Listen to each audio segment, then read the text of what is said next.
Hello guys, welcome back to another video. तो guys इस video में हम लोग एक मार्बल इंपोर्टर कंपनी के बारे में डिस्कस करने वाले हैं। ये जो कंपनी है आप लोग को 200% के आसपास की रिटर्न देके जा रही है एंड एक अंडर वैल्यूड कंपनी है, मतलब बुक वैल्यू से काफ़ी सस्ते में आप लोग को मिल रही है ये कंपनी। तो गाइज बेसिकली हम लोग इस वीडियो में 3 पॉइंट्स कवर करेंगे। First point is fundamental analysis. यहाँ पे हम लोग देखेंगे कि कंपनी कौन सी है एंड कंपनी फंडामेंटली कैसी है for short term trading and long term investment purpose. Second point is volume analysis. Volume को एनालाइज करके हम लोग फ्यूचर ट्रेंड के बारे में अंदाज़ा लगाने की कोशिश करेंगे।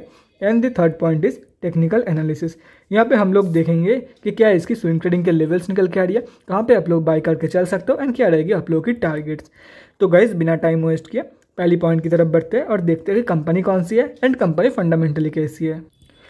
तो गाइज यहाँ पे आप लोग कंपनी का नेम देख सकते हो, ओरिएंटल ट्रीमैक्स लिमिटेड। कंपनी जो है वो processor of natural marbles from all around the globe, leading importer and processor of natural marbles. तो मार्बल से रिलेटेड कामकाज करती है, बाहर से मंगवा के यहाँ पे इंडिया में बेचती है।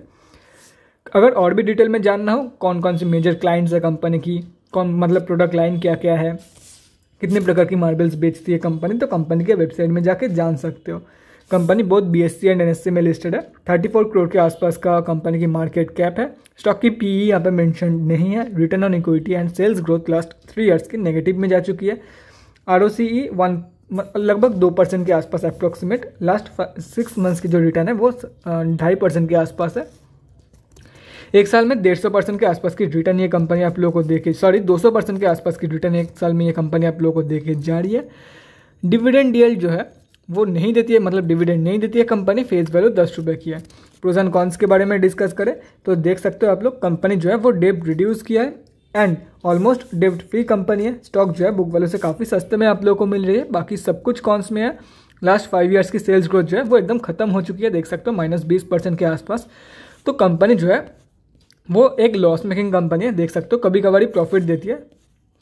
और यहाँ पे अगर ईयर ऑन ईयर बेसिस पे देखा जाए तो पहले कंपनी प्रॉफिटेबल थी, बीच में लॉस मेकिंग बन गई थी, उसके बाद फिर से कंपनी प्रॉफिटेबल बनी और अभी कंपनी लॉस दे रही है। तो मतलब मिक्स्ड मूड है कंपनी में, ये नहीं है कि लगातार लॉस दे रही है या तो फिर लगातार प्रॉफिट या तो फिर कभी कभार प्रॉफिट देती है। नहीं, मिक्स्ड मूड आप लोगों को देखने को मिलेगा यहाँ पे। तो अगर यहाँ पे बोरोइंग्स के बारे में डिस्कस करें, कंपनी ने काफ़ी सही यहाँ पे डेब्ट रिड्यूस किया है, लेकिन उसके साथ साथ रिजर्व भी रिड्यूस हुई है कंपनी में, जो कि एक अच्छी चीज़ नहीं है। रिजर्व को इंक्रीज होना चाहिए था या तो फिर 47 के आसपास ही रहना चाहिए था, जबकि डेब्ट तो काफ़ी सही रिड्यूस किया है कंपनी ने। लेकिन गाइस रिजर्व अगर 47 के आसपास रहता तो सही है, क्योंकि रिजर्व कम होना एक मतलब अच्छा नहीं लगता, ऊपर से एक फंडामेंटली वीक कंपनी में। तो कैश फ्लोज के बारे में कोई भी अपडेट नहीं है, ना ही जून क्वार्टर, ना ही सितंबर एंड ना ही दिसंबर की कोई भी अपडेट नहीं है, तो कुछ कह नहीं सकते। हो सकता है पॉजिटिव में हो सकता है ना हो। शेयर होल्डिंग पैटर्न तो गाइज यहाँ पे आप लोग देख सकते हो, FIIs की 11.18% होल्डिंग है इस कंपनी में। DIIs की 0.35% पैसा लगा हुआ है। तो 0.35 में कौन है ये यहाँ पे मेंशन किया हुआ नहीं है। बड़े बड़े रिटेलर की होल्डिंग है यहाँ पे भी आप लोग देख सकते हो। तो गाइस देखो, कंपनी जो है वो फंडामेंटली काफ़ी वीक है, तो मैं आप लोगों को लॉन्ग टर्म के लिए तो बिल्कुल भी नहीं रिकमेंड करने वाला हूँ। और वो तो आप लोग देख के समझ गए होंगे, क्योंकि कंपनी एक लॉस मेकिंग है। हाँ, हो सकता है कि कंपनी फ्यूचर में फिर से प्रॉफिटेबल बन जाए, जैसे कि मैंने आप लोग को कंपनी की रिजल्ट में दिखाया। लेकिन गाइस देखो, एटलीस्ट लॉन्ग टर्म इन्वेस्टमेंट के लिए अगर आप लोग 5 से 10 साल के लिए इन्वेस्ट करते हो, ऊपर से एक पेनी स्टॉक है, तो इसको प्रॉफिटेबल होना या तो फिर प्रॉफिट में कंसिस्टेंसी मेंटेन करना एक ज़रूरी है, एक पॉइंट। अगर आप लोग मल्टी बैगर पेनी स्टॉक ढूंढ रहे हो तो गाइस मैं आप लोगों को बिल्कुल भी नहीं रिकमेंड करने वाला हूँ फॉर लॉन्ग टर्म। अगर आप लोग रिस्क लेना चाहते हो तो हो सकता है कि फ्यूचर में ये कंपनी प्रॉफिटेबल बन जाए after all this corona and all, तो गाइस रिस्क ले सकते हो। लेकिन देखो गाइस, बीच में भी मतलब पहले कंपनी प्रॉफिटेबल थी, उसके बाद कंपनी 3 साल के लिए लॉस मेकिंग थी। तब तो कोरोना वोरोना कुछ नहीं था ना, तब क्या हुआ था कंपनी को। तो बाकी आप लोगों के ऊपर है जो डिसीजन आप लोग ले होंगे। बाकी शॉर्ट टर्म के लिए भी ये कंपनी नहीं है, क्योंकि अगर आप लोग लास्ट 6 मंथ्स में इंटर किए होते तो 3% से भी कम रिटर्न आप लोगों को मिल रही है। कोई कोई स्टॉक तो एक दिन में इससे ज़्यादा रिटर्न दे देती है, काफ़ी सारे स्टॉक्स। इसलिए मैं बोल रहा हूँ भाई, शॉर्ट टर्म के लिए भी ये कंपनी नहीं है। सिर्फ और सिर्फ swing trading low and profit को एंजॉय करो। लेकिन स्विंग ट्रेडिंग के लिए काफ़ी सही कंपनी है, वो मैं आप लोगों को दिखा दूंगा। लेवल्स एकदम सेम है, एक ही लेवल पे आप लोगों को 5-6 बार पैसा कमाने का मौका मिल जाएगा। इसलिए मतलब एक ही रेंज पे कंसोलिडेट करती है और सपोर्ट रेजिस्टेंस सब कुछ सेम है हर एक स्विंग के लिए। तो गाइस उसके बारे में हम लोग बाद में डिस्कस करेंगे, पहले देख लेते हैं कि आज कंपनी में हुआ क्या है। तो गाइज यहाँ पे हम लोग आ चुके हैं एनएससी के वेबसाइट पे। तो कंपनी निफ्टी 500 में लिस्टेड है और आज कंपनी जो है अपना 52 वीक हाई लगाया है, देख सकते हो 13.9 4 जन 2022। आज 12,83,256 क्वांटिटी ट्रेड हुआ है, जिसका वैल्यू लगभग 163 लाख रुपीज़ के आसपास निकल के आ रही है। कोई भी पेंडिंग ऑर्डर यहाँ पे नहीं है एंड डिलीवरी पोजीशन जो है वो 56.58% निकल के आ रही है इस कंपनी में, जो कि काफ़ी सही है। मतलब वॉल्यूम की जो स्ट्रेंथ है वो मॉडरेट स्ट्रेंथ है, हाँ एकदम मतलब सॉलिड वॉल्यूम है। सॉलिड वॉल्यूम तो 75 या तो फिर 80% अप रहता तो सॉलिड वॉल्यूम आप लोग बोल सकते थे, लेकिन वॉल्यूम की जो स्ट्रेंथ है वो मॉडरेट है। अभी हम लोग बढ़ते हैं तीसरी पॉइंट की तरफ और देखते हैं कि कहाँ पे आप लोग बाय करके चल सकते हो। बेसिकली क्या सपोर्ट एंड रेजिस्टेंस निकल के आ रही है स्टॉक में, वो चेक कर लेते हैं बिना टाइम वेस्ट किए। तो गाइज यहाँ पे हम लोग आ चुके हैं एनएससी की डेली चार्ट पे। कंपनी आज 7.63% डाउन थी, 12 रुपये के आसपास कंपनी अभी ट्रेड कर रही है।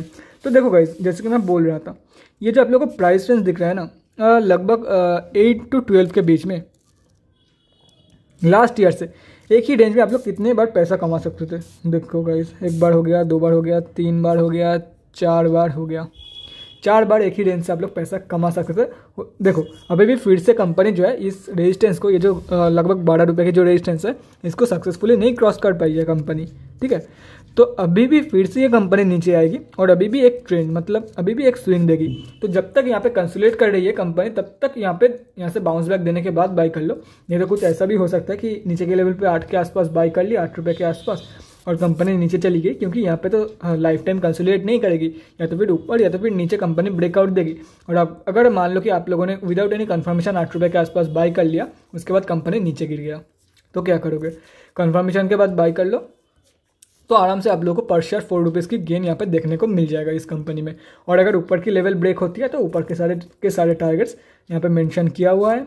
और मान लो कि कंपनी ये जो 11.12 की जो रेजिस्टेंस है, इसके ऊपर मतलब क्लोजिंग तो नहीं कर पाई है, बाकी अगर यहाँ पे कंसोलिडेट करते करते इसके ऊपर क्लोजिंग कर देती है, देन इसके ऊपर जो कंपनी क्लोजिंग किया है उसके कंफर्मेशन के बाद बाई करके चल सकते हो for the target of 15.7 and 20.45। That's it. Otherwise यहाँ से बाउंस बैक कंफर्मेशन के बाद बाई कर लेना। और अगर इसके ऊपर क्लोजिंग करती है तो ऊपर के 2 टारगेट तो मेंशन ही है। गाइस एक काम करके चल सकते हो, ये जो सारे के सारे लेवल्स है इसके एक बार स्क्रीनशॉट लेके रख सकते हो। मैंने ये जो करंट मार्केट प्राइस है वो मिटा रहा हूँ, ताकि बाद में कोई भी लेवल्स समझने में आप लोग को कन्फ्यूजन ना हो। तो guys that's it for this video. अगले वीडियो में मिलते हैं गाइस। Thanks for watching. और गाइस अगर आप लोगों के मन में कोई भी डाउट या क्वेरी रहती है स्टॉक मार्केट या किसी भी स्टॉक से रिलेटेड, तो कमेंट सेक्शन में कमेंट करके मुझसे पूछ सकते हो, या तो फिर मेरे इंस्टाग्राम का लिंक आप लोगों को डिस्क्रिप्शन बॉक्स में मिल जाएगा, जाके वहाँ पर ही मुझे डीएम कर सकते हो for an 1-on-1 conversation. Thanks again for watching guys, bye guys, and definitely guys stay safe. बहुत आतंक मचा रखा है कोरोना ने, स्टे सेफ गाइज।